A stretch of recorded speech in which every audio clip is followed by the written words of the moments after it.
Hello everyone and welcome to my little corner of the internet. My name's Michael and I'm bitten by a radioactive bug. Today we're going to continue with our guide to fantasy, and the first installment will be Grimdark.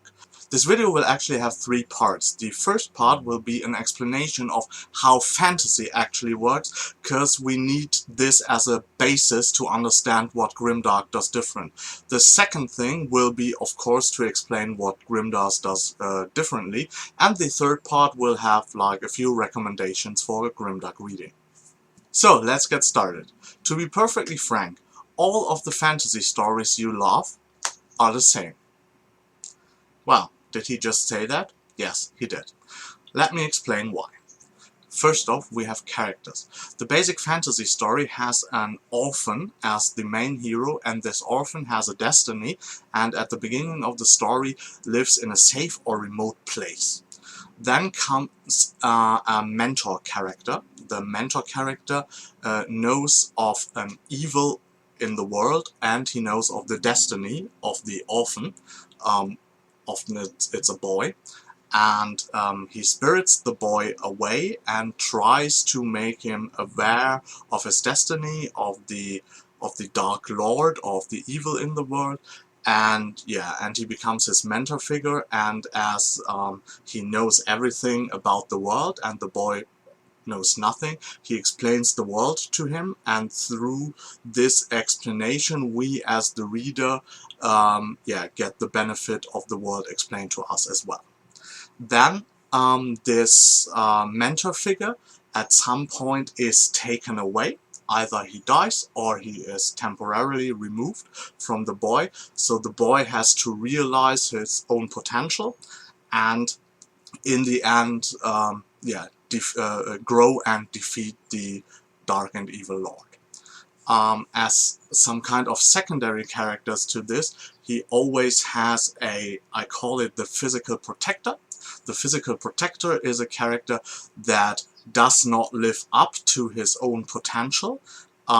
He has a secret or something that hinders him to live up to his own potential, and by helping the boy he realizes, because the boy is inferior to him but goes up against the evil and does stuff that the physical protector is afraid to do or does not feel that he can do, and therefore he overcomes his issues and realizes its full potential, and often he's like a mysterious character as well with a secret.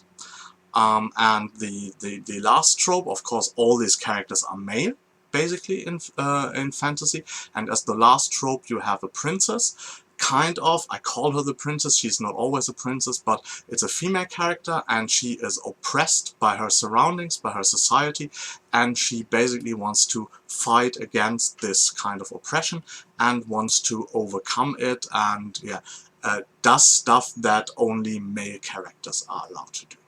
To give this very theoretical approach a kind of flash, I'm going to show you that all your favorite stories have these characters and work like this.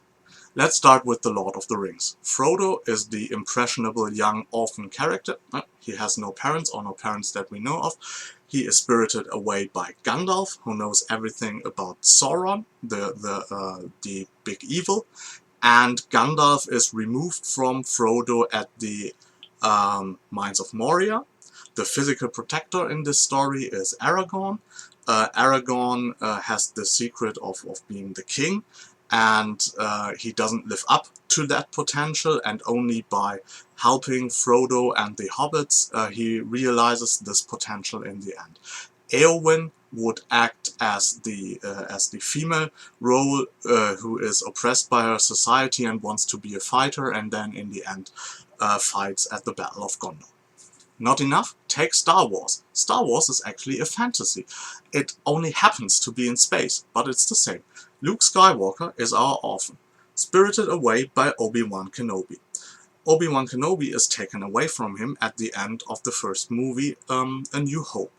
The physical protector in this case is Han Solo. Han Solo is very selfish, has a little secret about what he did in Cloud City, and in the end, by helping Luke, overcomes his selfishness and gets the girl and realizes his full potential as a character.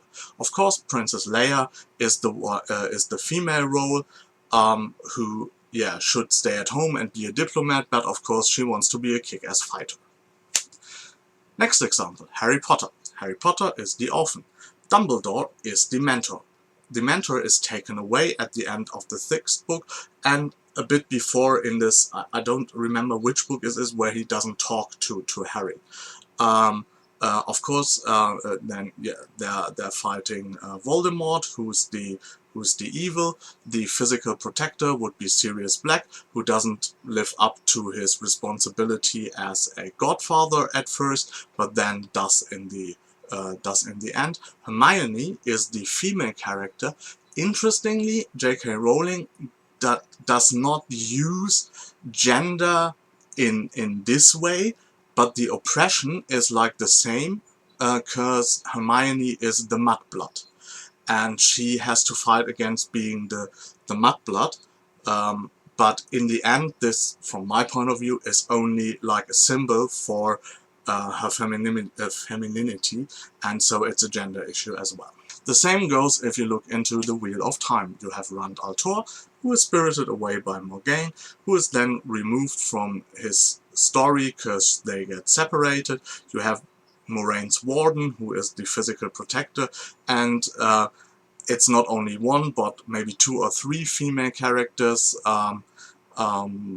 that are in one's life that have this princess kind of storyline, and of course there's a Dark Lord as well. So you can see basically all these stories follow like the same structure and have the same characters, and the interesting thing that we have to realize is that all those characters are motivated mostly by idealistic traits. The boy does, or the orphan does, never know anything about the world, and he is all about faith. Believing in his own destiny, believing what the mentor character is telling him, struggling with his destiny, but in the end overcoming it. So the motivation is very idealistic. The same with the mentor figure. The mentor figure knows about the evil in the world, and therefore he wants to do good and fight this evil. So also the motivation is very realistic. The physical protector is at the beginning filled maybe with fear or with personal motivation, but in the end overcomes this motivation by a bond of friendship and responsibility to the orphan, and helps him, and that realizes his potential. So also in the end his motivation changed to very idealistic motivations. And the female character, of course, she fights against the oppression that society takes on her, so she's also a very idealistic figure because she goes up against these oppressions.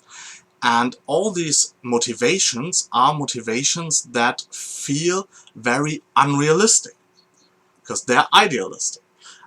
So that is one of the main critique points fantasy often gets, that the characters are not motivated by emotions maybe that we are mainly motivated by. Love, hate, greed, seeking attention, stuff like this. The fantasy characters are always a bit more like distanced by their idealized morals that they use for motivation.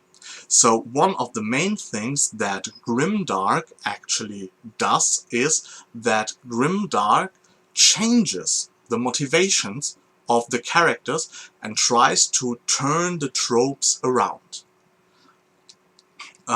The idealistic motivations are replaced in Grimdark by the emotional motivations I talked about.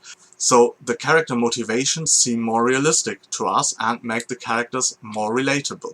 But of course, then they're not those huge heroes anymore, fighting for the good, because they are just normally motivated people who sometimes happen to do something right and sometimes do something wrong.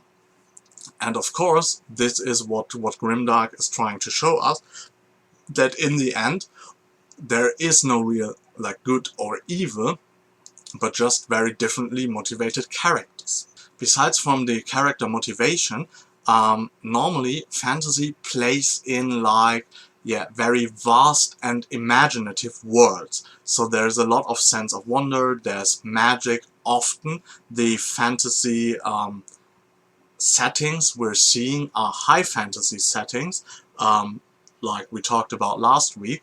So there is a huge amount of magical races, magical objects, magical creatures in it, fantastical elements. So the world is very full and blooming, and through the journeys that the characters take, we are often seeing a lot of the world, and this is part of being a, let's call it for now, like the normal fantasy.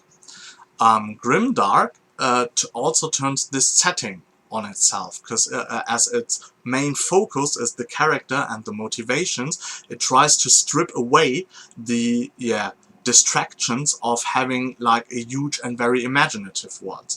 So Grimdark worlds often feel very bleak, and don't have that much magic in them, so they're often low fantasy, and it's all not to distract from the main approach, and this is the characters for Grimdark.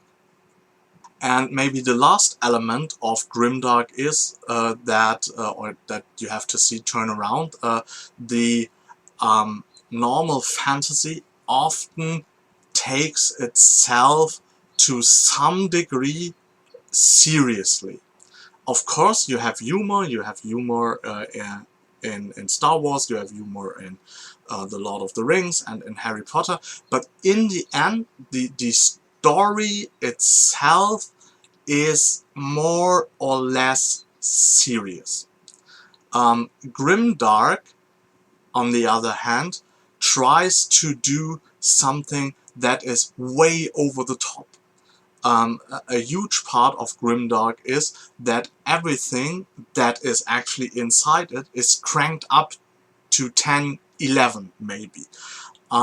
You have over-the-top violence, you have over-the-top explicitity, over-the-top like swearing, language, over-the-top humor, sometimes very low forms of humor, because it's so over the top, and and Grimdark is always a bit like watching a very pulpy, campy movie that is, as I said, very over the top and not, or takes itself not really that seriously or that serious as a normal fantasy would do. And this element is also very important for Grimdark.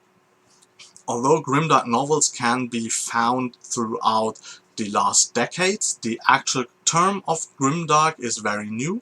I think it's from the year 2007, 2008 maybe, and it goes back to actually a sentence the Warhammer 40k novels often start with, and the sentence is, "In the grim darkness of the far future there is only war." And this is actually where the term grim darkness, or then short Grimdark, comes from. And but in my recommendations I'm trying to show you that the Grimdark spirit is there for a bit longer. So the first recommendation I'd like to give you is Elric of Melanie Bonnet from Michael Moorcock, or by Michael Moorcock. It's actually one of those older books. Elric is often referred to as the first anti-hero. He is a very ambiguous character. Good and evil in the story is more replaced by order and chaos, and neither of them is truly good or evil. Elric is basically motivated by his wish to survive, because he's very ill and he gets a sword, and this sword kind of helps him to be alive, but he has to kill with the sword to do this. I read Elric when I was like 17, 18, and it was very important for my personal development as a reader, because I only or only knew these heroic type characters before, and he was like the first more grey realistic character. So Eric of Melody Bonnet would be a great way to start when you want to get into Grimdark. A series often referred to by authors who write Grimdark is The Black Company by Glenn Cook. The Black Company is a military fantasy about a regiment, or about this Black Company who's or that is a mercenary company, and the characters there, are often motivated by very selfish reasons. They're not really heroic types, and the whole feeling of the novel is, or of the series, is very over the top, and also filled with a strange sense of humor. And if you want to experience Grimdark like from the get-go, or where a lot of the authors that we now count towards the modern Grimdark movement got their influences from, the Black Company series is also a great way to start. The third recommendation is a recommendation that of course all of you I think would expect. It's the First Law trilogy, and then the 3 First Law standalones by Joe Abercrombie. Joe Abercrombie is the one who actually has on his Twitter account is @LordGrimdark. He is like the embodiment of the Grimdark movement, and if you read his First Law trilogy and have the tropes I talked about in the beginning, the fantastical tropes, in mind, then you will actually see that he uses all of these tropes I talked about, but turns them around by 180 degrees. Highly recommended. I only read the first trilogy so far, but it's very, very, If you want to know what Grimdark is about, read the First Law trilogy. Next up is another author who's also mentioned very often in combination with Joe Abercrombie. It's Mark Lawrence, who has finished his Broken Empires trilogy, Prince of Thorns, King of Thorns, and Emperor of Thorns, and has a new trilogy just started set in the same world, starting with Prince of Fools. And what he does is he actually does not focus on a heroic character. He takes his character Jörg, who is like a villain, and shows why he became one. So the motivations of the character are very important to this book or to this series. So it's basically a journey of becoming a villain. And the last series I want to talk about is a series that I haven't started yet, but I'm very eager to start with it, and I will do so in the near future, because the last book, or the third in the trilogy, comes out October 7th, and then the trilogy is completed. It's the series A Landfit for Heroes by Richard K. Morgan. The first book is called The Steel Remains. And this book focuses on Gil, and Gil embodies something that is very important to Grimdark, to the Grimdark movement. It's a character that's basically done with the world. It's a fighter that has seen enough of fighting, that doesn't have to make like new experiences. He has all the experience, he has all the emotional scars in his life, and then for one last time he has to go and overcome them again and start fighting again. This is a trope you will see very often, like the disillusioned warrior, which is one of the main tropes of Grimdark. And I read that this kind of trope is very, or reflected very well in the series by Richard K. Morgan, and therefore, although I haven't read it, I include it in this guide. So, I hope you liked this little journey into, fantastic tropes and then into Grimdark. I hope I could make you see what the Grimdark movement is about and how it plays with the tropes from more classical fantasy. If you liked the video, please hit the like button. If you want to see more of me, subscribe to my channel. If you want to know what's coming up on my channel, please look inside the description box. There's a little segment called On the Horizon there. I wish you a good, or maybe grimdark day, and hope you get bitten by a really good book too. Bye.